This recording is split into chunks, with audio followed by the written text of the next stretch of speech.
Dans la mallette de Brigitte, il y en a pour tous les goûts et toutes les couleurs. Depuis plus d'1 an, cette ancienne fumeuse a troqué sa cigarette contre cet outil sophistiqué.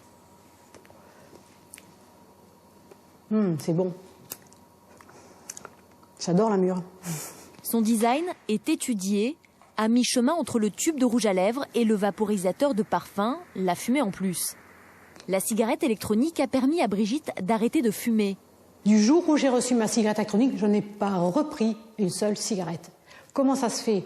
Je ne sais pas. Je pense que c'est le plaisir.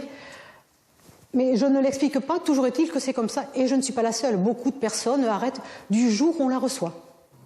Comme Brigitte, ils sont 500 000 Français à l'avoir adoptée. Son principe est simple. Une batterie pour recharger, une résistance pour chauffer et un réservoir pour mettre du propylène glycol, un liquide inodore et incolore qui permet de créer de la vapeur et auquel on ajoute des arômes, mûres, cola ou encore fraises, sans oublier la nicotine. Désormais, Brigitte ne se considère plus comme fumeuse, mais comme vapoteuse, un nouveau mot inventé par les adeptes de la cigarette électronique. Je pense que le mot fumer, maintenant, il est derrière moi. Il y a 14 mois, je fumais. Maintenant, je ne fume plus. Je fumais des tueuses. Maintenant, je vapote. Je ne fume plus.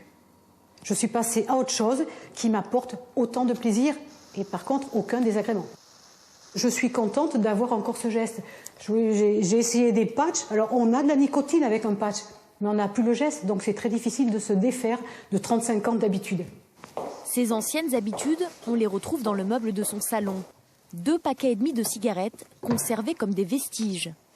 1 mois après avoir commencé le vapotage, j'ai testé, je dis je vais essayer. J'avais bu une cigarette, mais à la première bouffée, mais c'était infâme. Je l'ai éteinte aussitôt et je n'avais jamais connu ce goût. Et on m'a dit si, c'est le goût que tu as eu à ta toute première cigarette quand tu avais 18 ans. J'ai vu que c'était infâme, j'ai éteint, je ne reprendrai plus jamais, j'espère. Voilà.